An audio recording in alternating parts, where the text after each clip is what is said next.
ونصلي على رسوله الكريم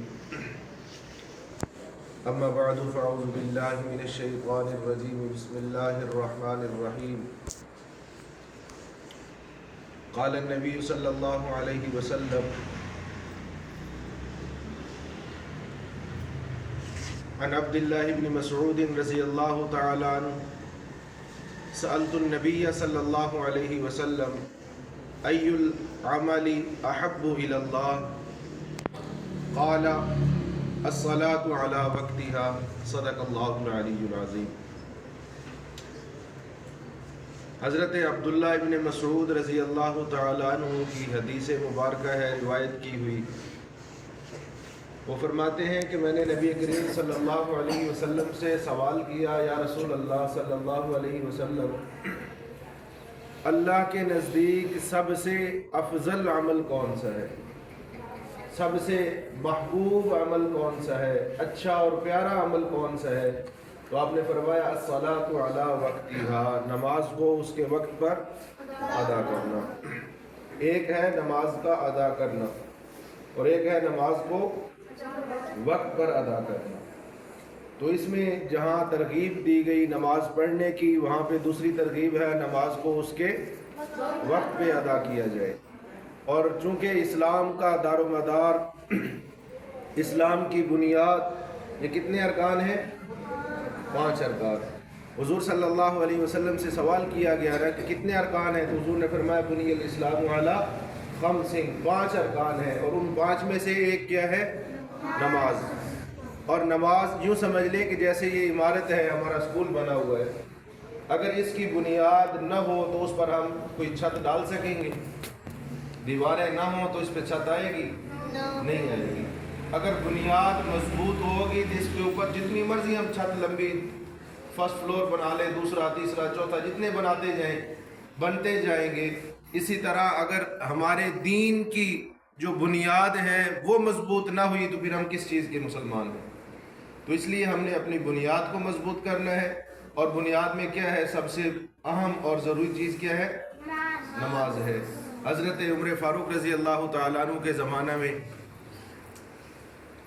ایک شخص جو ہے وہ فجر کی نماز کے لیے نہ آئے، تو حضرت عمر پتہ کرنے کے لیے چلے گئے کہ شاید ہو سکتا ہے وہ بیمار ہوں۔ جب معلوم کیا تو ان کی والدہ یا گھر میں سے کسی نے بتایا کہ وہ ساری رات نفل پڑھتے رہے، تہجد کی نماز پڑھی انہوں نے، اور اس کے بعد آنکھ لگ گئی اور وہ سو گئے۔ تو حضرت عمر فاروق رضی اللہ تعالیٰ عنہ نے فرمایا کہ یہ زیادہ بہتر تھا کہ وہ شخص ساری رات سویا رہتا اور فجر کی نماز کیا کرتا؟ جماعت کے ساتھ ادا کرتا۔ یعنی نفلی عمل ٹھیک ہے، جتنی مرضی عبادت کر لے نفلی، لیکن فرض عبادت کا درجہ جو ہے وہ کیا ہے؟ زیادہ ہے۔ اور اسی طرح جب کسی علاقے میں کسی شخص کو بھیجتے گورنر بنا کر یا کوئی بھی عہدہ دے کر، اور سب سے زیادہ تلقین کس چیز کی کرتے تھے؟ کہ بھائی اپنی نماز کی پابندی کرنا۔ جو شخص نماز کی پابندی کرے گا گویا وہ دین کے باقی احکام جو ہیں ان تمام کی وہ کیا کرنے والا ہے؟ پابندی کرنے والا ہے۔ جو اپنی نماز کی پابندی نہیں کرے گا گویا وہ باقی کاموں کو بھی چھوڑ دے گا۔ تو اس لیے نماز اتنی زیادہ اہمیت والی ہے، اور سب سے پہلے قیامت میں جو سوال کیا جائے گا وہ بھی نماز کے بارے میں کیا جائے گا۔ اور ایک حدیث مبارکہ ہے، حضور صلی اللہ علیہ وسلم نے ارشاد فرمایا کہ مسلمان اور کافر کے درمیان، مسلمان اور غیر مسلم کے درمیان فرق کرنے والی چیز کیا ہے؟ وہ نماز ہے۔ تو اس لیے ہم مسلمان ہیں، مسلمان دعویٰ کرتے ہیں مسلمان ہونے کا، تو اگر ہمارا یہ دعویٰ ہمارے اعضاء میں، ہمارے جسم میں نظر نہ آئے تو پھر ہم اپنے دعوے میں جھوٹے ثابت ہوں گے۔ تو اس لیے ہم نے جب کلمہ پڑھ لیا تو اللہ سے کیا وعدہ کیا تھا؟ یا اللہ آج کے بعد یہ زندگی میں اپنی مرضی کے مطابق نہیں گزاروں گا۔ دیکھیں، کوئی باہر بازار میں چلے جائیں، اسکول سے باہر چلیں، تو کتنے بچے یہاں سے گزریں گے اسکول کے باہر سے؟ کبھی آپ نے دیکھا ہو کہ کسی بچے کو ٹیچر نے پکڑا ہو کہ آپ باہر پھر رہے ہو، ادھر آؤ اسکول میں پڑھو، تعلیم حاصل کرو؟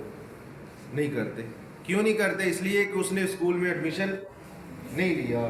تو جب اسکول میں ایک بچہ آ جائے گا پھر وہ ہماری ذمہ داری ہوگی اس کی، اس کو پڑھانا بھی ہے، پکڑنا بھی ہے، اگر کوئی غلطی کرتا ہے اس پہ سزا دینی ہے اس کو۔ اسی طرح ایک غیر مسلم ہے، اس کو کبھی نہیں کہا جائے گا کہ نماز پڑھو، اس لیے کہ وہ مسلمان ہی نہیں ہے، اس پہ نماز فرض ہی نہیں ہے۔ تو جب ہم نے کلمہ پڑھ لیا، لا الہ الا اللہ پڑھ لیا، تو اس کے بعد ہم دین میں داخل ہو گئے، تو نماز اب ہماری ذمہ داری میں شامل ہو گئی۔ ہم پہ یہ فرض ہے، اور پھر اس پر ثواب اتنا زیادہ کہ جب نمازیں فرض ہوئی تھی تب کتنی نمازیں تھیں؟ 50 نمازیں تھیں۔ تو حضرت موسیٰ علیہ السلام سے معراج سے واپسی بھی ملاقات ہوئی، کم ہوتے ہوتے ہوتے ہوتے 5 رہ گئی۔ اب ذہن میں آپ لوگ ہو گئے کہ اور چکر لگاتے شاید یہ بھی ختم ہو جانی تھی۔